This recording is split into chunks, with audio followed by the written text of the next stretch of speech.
मित्रहो, आपण हम्पीमधील आतापर्यंत मातंग पर्वत, कंपोबा मार्गांवरील देवळं, कोराकल राईड आणि विजय विठ्ठल मंदिरं पाहिलेत. यांचा इतिहासही जाणून घेतला. यासाठी या आधीची मागील व्हिडिओ नक्की बघा. आता ह्या व्हिडिओमध्ये आपण अच्युतराय मंदिराबद्दल माहिती घेणार आहोत. आणखीन महत्त्वाचं म्हणजे अच्युतराय आणि विजय विठ्ठल मंदिरांमध्ये एक साम्य आहे, तेही आपण या व्हिडिओत पाहणार आहोत. तेव्हा हा व्हिडिओ शेवटपर्यंत नक्की बघा.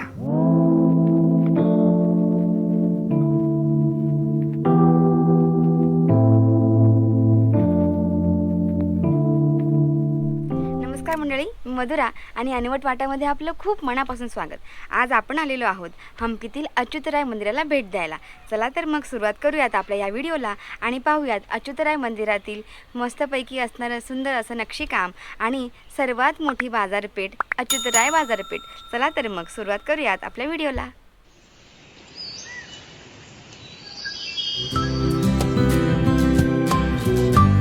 मित्रहो, अच्युतराय मंदिराकडे जाणाऱ्याच्या मार्गावर तिकडे आपल्याला येडूरू बसवण्णा नावाची नंदीचं एक मूर्ती बघायला मिळते. हे नंदीचं मंदिर आहे आणि जे विरूपाक्ष मंदिराच्या अगदी समोर आहे. ही जी मूर्ती ही प्रचंड मोठी असून एका भल्या मोठ्याच्या दगडातून ही कोरण्यात आलेली आहे.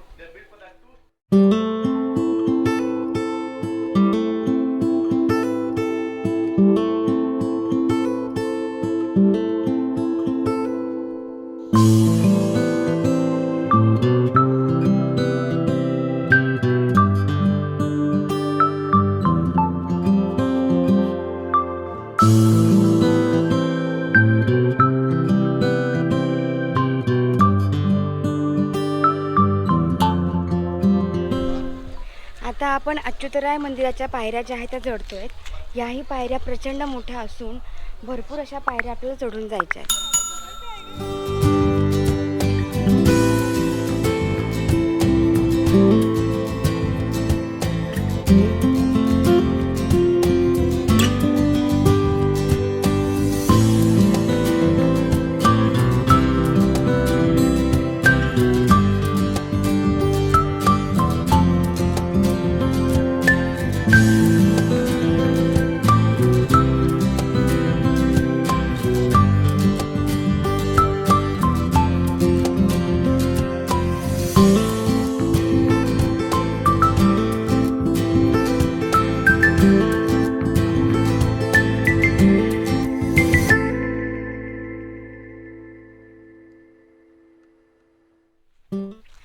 अच्युतराय मंदिराकडे आल्यानंतर इथे आपल्याला पहिल्यांदा जे लागते ती आहे शेषशाही विष्णूची मूर्ती, ज्यांच्या पायाशी भवानी आणि श्रीदेवी ह्या दोन देवी दिसतात आणि त्यांच्या बेंबीतनं आपल्याला कमळ बाहेर आल्याचं दिसतंय. त्याचबरोबर याच्या समोर आहे ते हनुमानाचं मंदिर.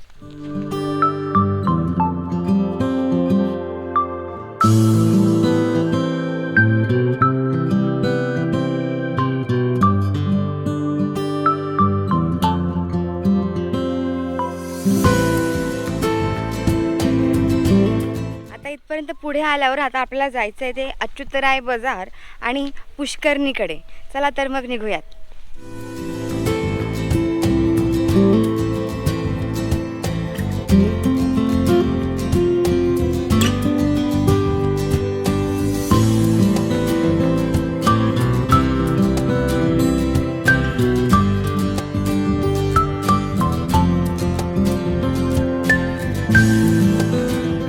राजा अच्युतरायच्या अधिकाऱ्याने ह्या मंदिराचं बांधकाम केल्यामुळे ह्या मंदिराला अच्युतराय मंदिर असं म्हणण्यात आलं. आज ह्या मंदिराची वास्तू किंवा इथली जी बाजारपेठ आहे ही नष्ट झाली आहे. मात्र पूर्वीच्या काळी इथे अगदी सोने, माणिक, मोती, हिरे यांचा आधी ढीग असायचा आणि युरोप, पर्शिया, पोर्तुगीज अशा अनेक बाहेरच्या देशांमधनं इथे व्यापारी येऊन आपला व्यापार करायचे.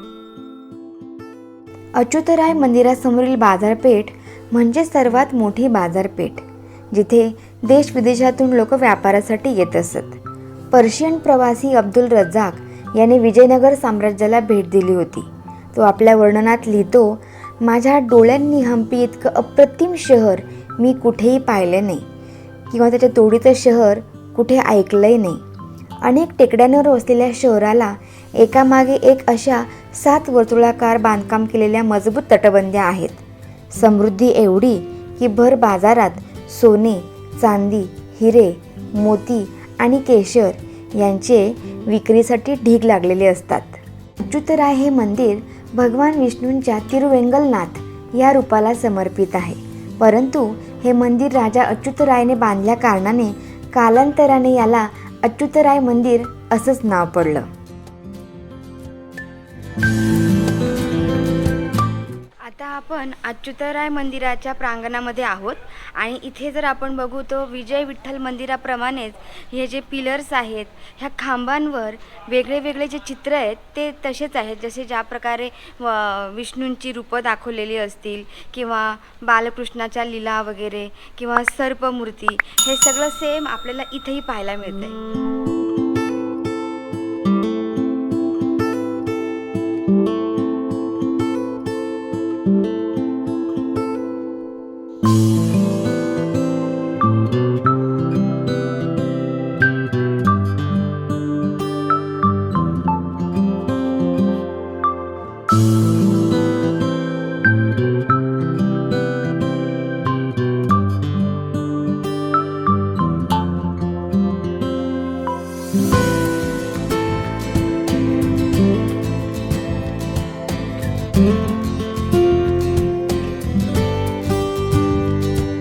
अच्युतराय मंदिराच्या समोरचा हा भाग बघून झाल्यावर आपण जर पुढे बघू तर पुढे आपल्याला अच्युतराय मंदिराच्या समोरचा बाजार पाहायला मिळतो. आणि आता आपण मेन मंदिराच्या आत प्रवेश करणार आहोत.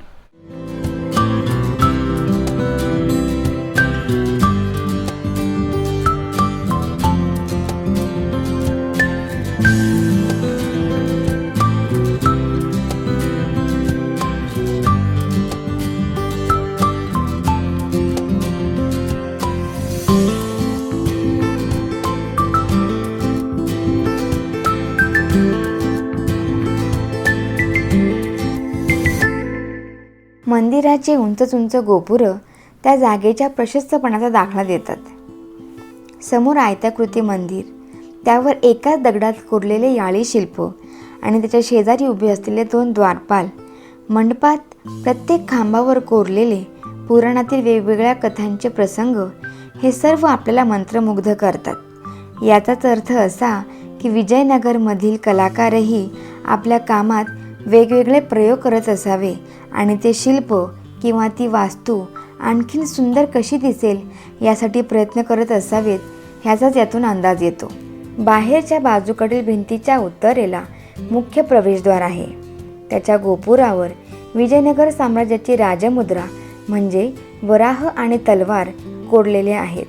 दोन्ही तटबंदींच्या प्रवेशद्वाराच्या चौकटीवर वैष्णव देवता कोरलेल्या आहेत. 30 खांब असलेला खुला महासभा मंडप, त्याच्या दोन्ही बाजूला द्वारमंडप असलेला बंदिस्त सभामंडप, त्यापुढे गर्भगृह, अशा क्रमाने येथील मुख्य मंदिराची रचना आहे. आता आपण आहोत अच्युतराय मंदिरामध्ये. इथली मूर्ती ही भंग पावलेली आहे, त्यामुळे इथे ह्या मंदिरामध्ये ही मूर्ती नाही आहे. मात्र इथलं जे नक्षीकाम आहे किंवा इथला जो दगडी चौतरा आहे, वरती जो आयताकृती आकारातला जो दगडी बांधकाम केलेलं आहे ते अगदी सुंदर आणि छान प्रकारे असं कोरीव काम असलेलं दिसतंय. गर्भगृहाच्या वर द्रविडियन शैलीतील शिखर आहे.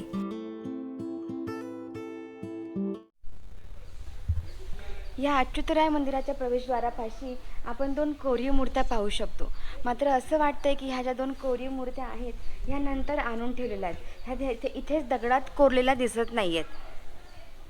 मात्र संपूर्ण जो मंदिर आहे आणि ह्याचा जो परिसर आहे तो अद्भुत आहे. शिल्पकाम केलेल्या 100 स्तंभांवर उभा कल्याण मंडप आहे. या समूहाच्या समोरील भागात रस्त्यांच्या दोन्ही बाजूला कमी उंचीचे व लहान आकारातील खुले मंडप आहेत, जिथे पूर्वीच्या काळी मोत्यांचा बाजार भरत असत.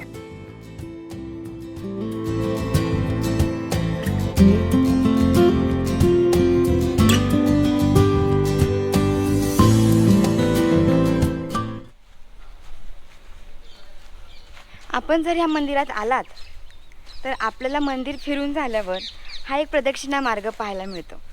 ह्या मंदिराला 3 द्वार आहेत, म्हणजेच गोपूर, ज्यालाच आपण प्रवेशद्वार असंही म्हणतो. ह्या उंच असलेल्या प्रवेशद्वारांवरून हे लक्षात येतं की जेवढं मोठं आणि भव्य ते प्रवेशद्वार असेल त्या राज्याचं समृद्धता, तिथली वैभवता त्या गोपुरावरनं किंवा त्या प्रवेशद्वारावरनं लक्षात येते. आणि इथे मागे आपण पाहतोय मातंग पर्वत.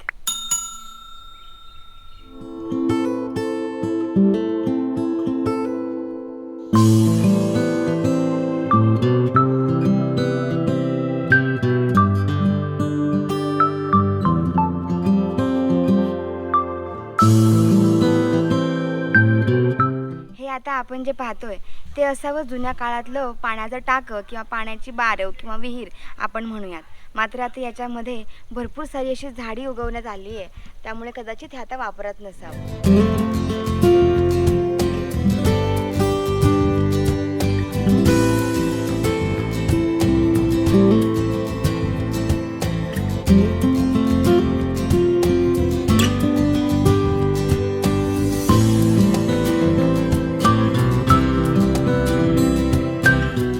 मंदिर पाहत असताना आम्हाला सेम टू सेम इथल्या मूर्ती ज्या आहेत किंवा ह्या खांबांवरचे जे नक्षीकाम आहे हे विजय विठ्ठल मंदिराप्रमाणे दिसले.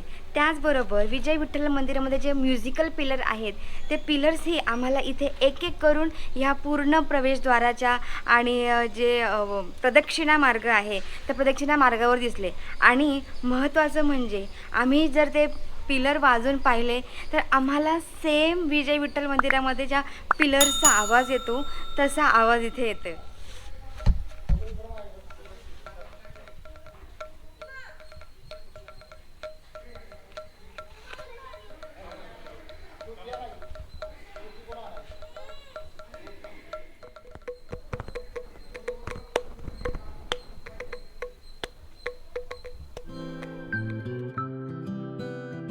अच्युतराय आणि विजय विठ्ठल मंदिर यात आढळलेलं साम्य म्हणजे इथले म्युझिकल पिलर्स. आम्हाला इथेही असेच म्युझिकल पिलर्स पाहायला मिळाले आणि त्यातून सुमधुर असा आवाजही ऐकायला आला.